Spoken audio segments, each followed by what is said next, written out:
मैंने एक मुहिम छेड़ी थी दहेज के खिलाफ और आज फिर मैं उस मुहिम पर काम करने जा रहा हूं। सबसे पहले मैं उन लोगों का शुक्रिया अदा करना चाहता हूं, उनको मुबारकबाद पेश करना चाहता हूं जो इस मुहिम पर काम कर रहे हैं। वाकई में वो मुबारकबाद के काबिल हैं, क्योंकि आज के दौर में ऐसी खतरनाक बीमारी जिसको दहेज कहते हैं, इसके खिलाफ लड़ना एक बहुत बड़ी जिम्मेदारी है। तो आइए हम सब साथ मिल करके इस बीमारी के खिलाफ लड़ते हैं और इस बीमारी को समाज से भगाने की भरपूर कोशिश करते हैं। तो सबसे पहले मैं अपनी तरफ से इस पे रोशनी डालने की कोशिश कर रहा हूं कि मैं दहेज को कैसे मानता हूं और क्या समझता हूं, और आप सबसे भी उम्मीद करूंगा कि आप सब भी अपना विचार जरूर रखिएगा, जरूर पेश कीजिएगा। ये इतनी खतरनाक बीमारी है कि जिसने ना जाने कितने घर परिवार को तबाह कर दिया, कितने माँ बाप नाहक अपनी जान गंवा बैठे, कितनी बच्चियों ने अपनी जानें गंवा दी, लेकिन उसके बावजूद भी दहेज लेने वाले लोग बाज नहीं आए। दहेज चाहे आप मांग करके लें और चाहे ये कहें कि मैंने मांगा नहीं था, लड़की वाले ने खुशी से दिया था, तो दोनों ही सूरतों में मैं आपको बता दूं कि दहेज खैरात और ज़कात से ज़्यादा कुछ नहीं है।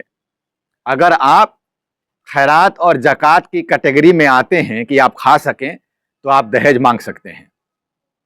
मैं अपनी बात को थोड़ी तेज कर रहा हूं क्योंकि ज़रूरत है। मैं जानता हूं कि आसानी से ये लोग मानने वाले नहीं हैं।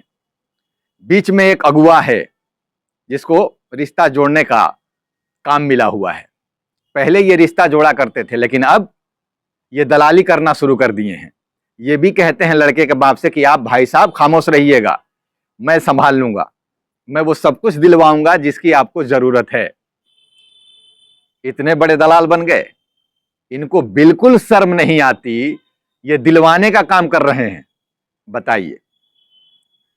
अफसोस की बात तो यह है कि मैं जो बात कहने जा रहा हूं, मैंने अफसोस इसलिए जताई है कि शायद वो भी ये करने लगेंगे, ये मानेंगे नहीं। लड़की वालों से स्पेशली मैं कहना चाहूंगा कि आप रमजान के महीने में फितरा निकालते हैं और फिर तलाशते हैं कि किसको दें, कौन है नंगा भूखा, कौन है गरीब गुरबा। तो आपको परेशान होने की जरूरत बिल्कुल नहीं है। आप फितरे की रकम निकालें और इकट्ठा करें। जिस दिन आपकी बिटिया सियानी हो जाएगी, यही लड़के का बाप आएगा और इस फितरे की रकम को खुशी से लेकर के जाएगा दहेज के नाम पर, क्योंकि खैरात ज़कात तो ये खा ही रहा है, फितरा भी खाएगा क्योंकि इसको खाने की आदत पड़ गई है। तो आप फितरे की रकम को संभाल करके रखिए, ये आएंगे और लेकर के जाएंगे, इनको शर्म नहीं आएगी। ये जो बीच वाले लोग हैं जो रिश्तों को जोड़ा करते हैं, याद रखिएगा, रिश्ते की बुनियाद मोहब्बत पर हुआ करती है, डिमांड पर नहीं।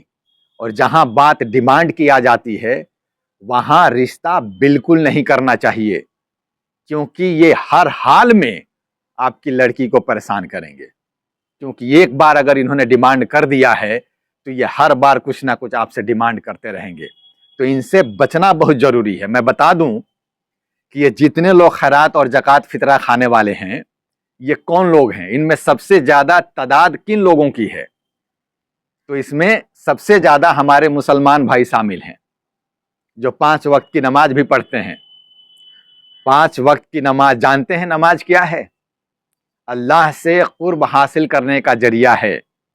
और जो अल्लाह का कुर्ब हासिल कर लेता है ना, वह ऐसी बीमारियों को बढ़ावा नहीं देता, ऐसी गंदगी को बढ़ावा नहीं देता, कभी दहेज मांगता नहीं। मांगना तो दूर की बात है, दहेज खुशी से ऐसे लोगों को कोई दे भी नहीं सकता।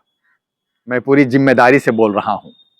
नमाज तो पढ़ ही रहे थे, उम्रा भी कराए, हज भी कराए। बताइए, नमाज, उम्रा, हज क्या है? क्या है? कोई मजाक है? कोई तमाशा है?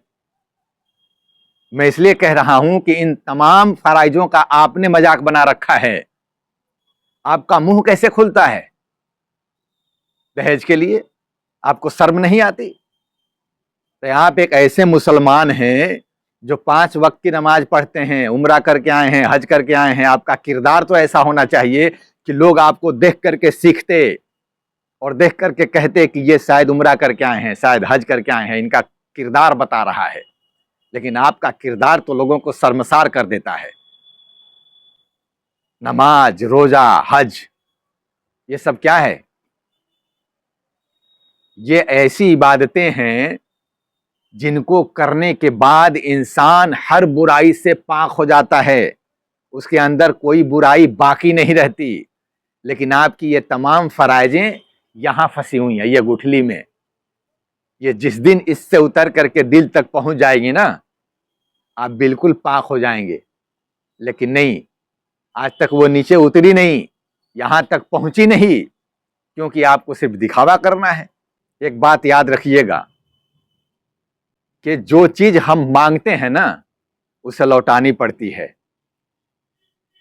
और सबसे अहम बात यह है कि अगर लौटाना नहीं चाहते हैं तो कमाना सीखिए, चाहे दौलत हो और चाहे इज्जत हो।